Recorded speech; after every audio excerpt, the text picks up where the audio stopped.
Hello, it's me. It's Over My Shoulder. Over my shoulder, over my shoulder. I gotta write a theme song for this because, I'm a songwriter. I should probably have my own theme song.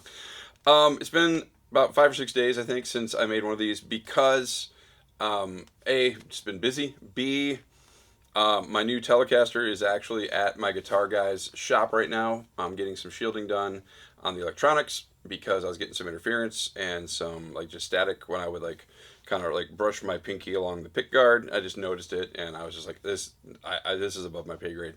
And I also asked him to fix whatever intonation problems I caused when I was fixing the intonation. And so I just got a text from him that I will be getting my guitar back tomorrow. And so the other thing is when I was doing bass lines for, I think it was Honest, I was just hating my bass tone, and I love this bass, and so I know it wasn't the bass, and I think I traced it back to they're just old strings, and so today I will be putting these strings on there. These are Labella strings. It's the Ian Martin Allison Signature Series. I've never had these before, but I really like him as a bass player. I actually have his I think it's an MXL, MXR. I can't remember what it is now. He's got like a bass kind of like synth pedal that I haven't even powered up yet, but I bought it when it came out because I knew I would want to have it in my arsenal. So in the meantime, my bass is over here. You probably heard that. So we're gonna show you how to restring a bass. In that meantime, or in the meantime, is this the good one? Yeah.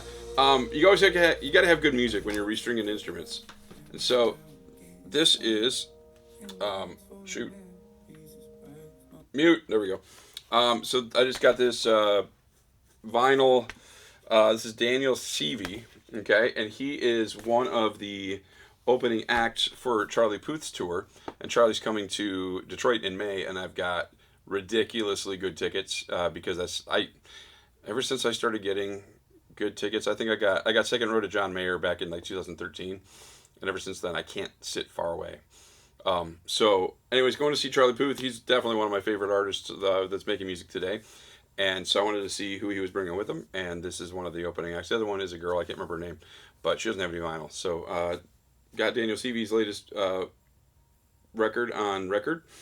And so, yeah, be listening to that, restringing a bass, and then we'll see how it sounds. So, thanks for watching and listening and caring. And let's go.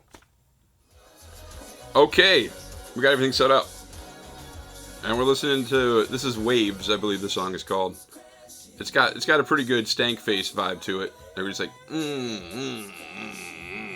yeah, that's how it goes. Anyway, sorry, I don't know, I think I had too much coffee today. So we gotta take the old strings off first. And this is my trusty rechargeable Ernie Ball Power Peg Pro USB-C. Also, I think my favorite song on this record so far is called The Older You Get. It's track 3. And I don't know how old this guy is. He's way younger than me. But he's talking about how, like, the girls you knew get last names, and, like, you look in the mirror and you don't look the same and all this other stuff. And I'm like, bro, I'll tell you what, you don't even know what it's like yet, bud. So, anyways. Okay, I'm going to stop rambling, and I'm going to also hopefully not get a copyright claim because I'm playing so much of the song. But, yeah, here. We'll hit mute on that right now. So essentially, we want it to go that way. I've never actually used this on a... Yeah, that's going to be hard. Oh, we did it! So you loosen up your bass strings. That's really loud. Okay, so now just to give you an idea, like bass strings, super thick, okay? Compared to guitar strings, like this is the B string, the low B, because this is a 5-string bass. And, I mean, this thing, like if you like smacked yourself with it, it would not feel good. So, I mean, ow. See? I just proved it. Same with these. Like these, so, okay. So, like, when I got the strings off, when I pulled pulled them out of the tuning pegs over here, tuning machines, as it were, I cut off kind of the end because otherwise you got to feed the whole thing through. And, like, this low B string, like, it's all curled up. And so if you're trying to feed it through there, because, like, some guys save their old bass strings. Some people even boil their old bass strings to, like, boil all the, like, the oil and... like skin fiblets and stuff like that off of them. I don't, just because it's gross. I don't know. I'd rather just, I mean, they're not, I mean, bass strings cost more than guitar strings. Like, I think my guitar strings like if I bought them as a single set, it'd be like $14, $15 a set. Bass strings, I think these are 60 maybe for a set, but you change these like once in a very long time. And so, yeah, I don't save my bass strings and boil them. I don't just kind of throw them in there as a backup. Like, always have an extra set of bass strings just in your case. Like, that's just kind of common sense. So, but yeah, so these are fun. And I feel like I've always wanted to, like, do something with this stuff because it's like, I mean, I don't know what you could make out of it. But if anyone has any ideas and you want my old bass strings to make, actually, you know what? There's a band I used to be in back in Detroit, back in the early 2000s. And yeah, one of our fans actually, yeah, she got my bass strings and made them into like necklaces and bracelets, but she never gave me one. So whatever. Another thing you always want to do: make sure you know what your strings are. When I was 13 years old and I was changing the strings on my, I guess that was probably a Squire P bass. It was white.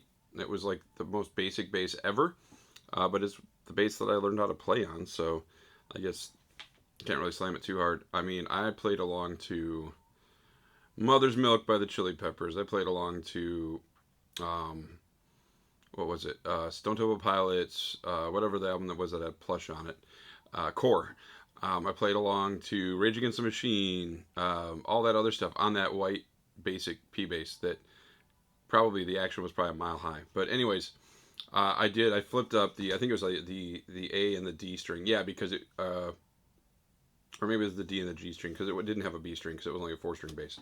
And that was, I just completely wasted that set of strings because, yeah, because one was cut too long, one was cut too short. I'll show you about that here in a second.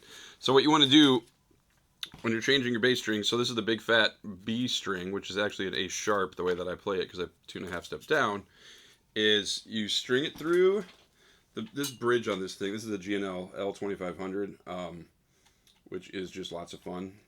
But you string it through the bridge here, and oh my gosh, I'm making a fool of myself right now, but that's okay. It went through the wrong slot, so there we go. Ah! Okay, so there we go. You bring it up. See, these things are freaking thick, man. And then, I don't know if you can see this or not. So this is the tuning peg for the B right here. So you want to clip it off about 2 tuning pegs past the one you're actually going into. So you clip it off about right there. Now, people have different philosophies on this and crap, and that's fine. That's how I have always done it. And then you put the that end of it in there, and then you want to tune it when you kind of push it over here. And then when you tune it up, I'm not going to do that with you. I'll use that gun here in a second. But you want to tune it up from the inside of the headstock. Instead of, I actually saw a meme the other day where it was like, all right, restrung my bass, and like they had it all wrapped around the outside, and that's just horrible for like all kinds of reasons. But anyways, yeah, so you'll do that. So I'm gonna do that and I'll come right back. Okay, strings are on. This is a song called "Lose Me Like You Mean It" by Daniel Seavey. This is like a baller getting dumped song. Yeah, I'm telling you, man, I'm loving this album. It's really good. So, but again, trying to avoid getting a copyright claim. So, anyways, so if you guys remember, I did this with the guitars too, where you have to tune it up. I don't know if you can see this, but this would normally be a D, but since I'm half step down, it's a C sharp. And right now I'm tuning a little bit sharp. But you also have to stretch these out. So an F sharp instead of an a G. No, wait, no. Be a G sharp.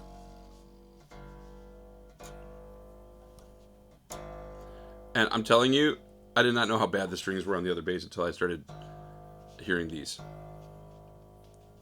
In fact, I have no doubt that my crappy bass tone the other night was because I just needed to change these strings. This is going to be a D sharp. And then the hard one is the B. So it's not even picking that up right now. It is so low.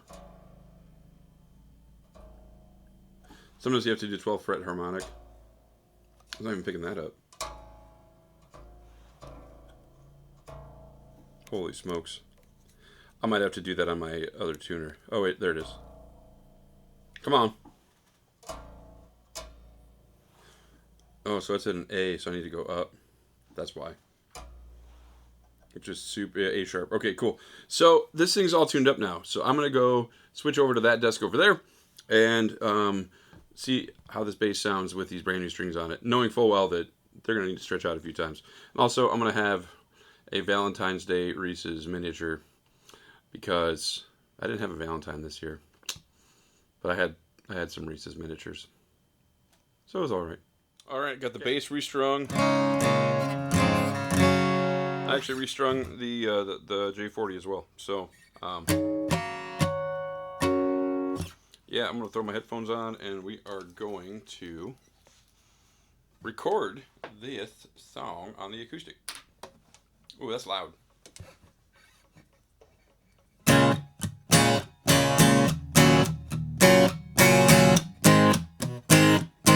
Okay, guys. So new bass strings are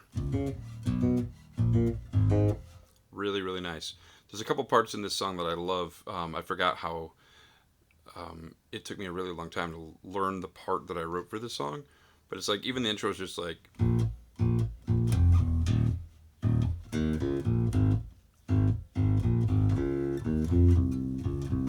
which doesn't sound complicated, but then you get into the second half of the verses, and it's like, the verses are just like, do do B E A, but then the second half of the verse,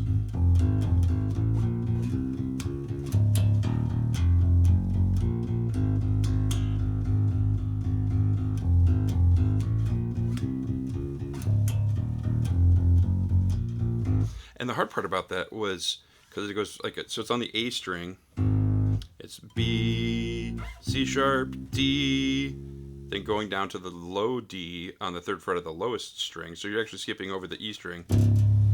And honestly, I'm realizing these Ian Ellis and Martin strings they're round wound, but they're really highly polished. So there's not as much grit on them. So they almost feel like flat wounds. And if you're a bass player, these might be the perfect string. I love these strings so much. So anyways, I'm going to jump in and record this real quick. Ba-da-da-da.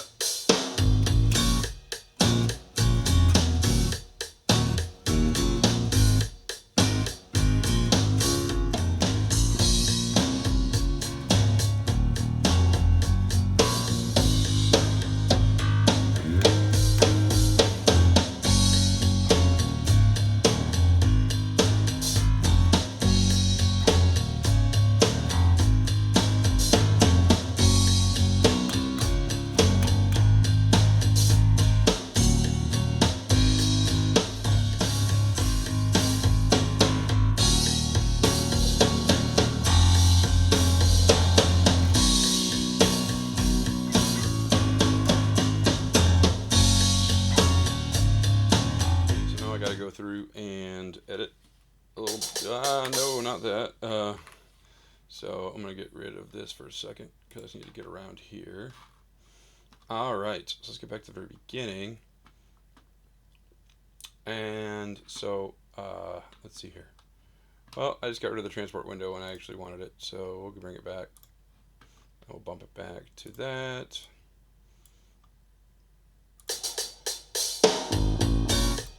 So that right there, I want to get into anything before that and anything before this.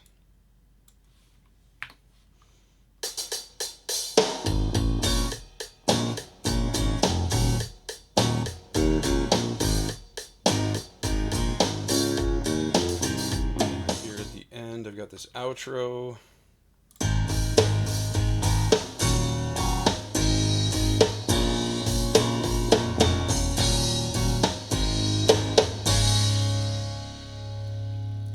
This nice fade here, a low fade, fluffy head, like those kids are wearing these days. Darn kids, get off my lawn. Okay, cool. And then I'm going to save this session, and then, yeah.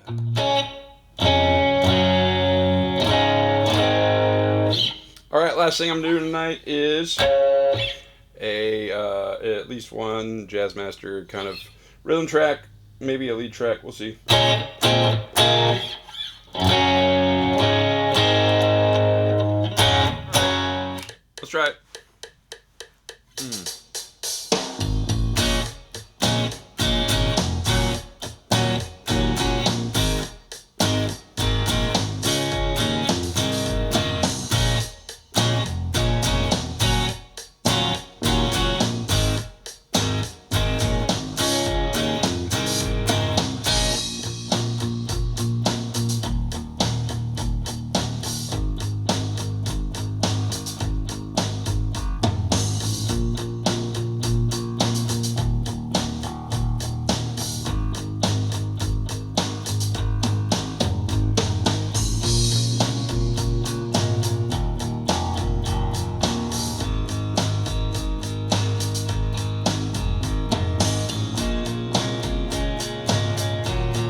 Rhythm track done. No more gas in the tank.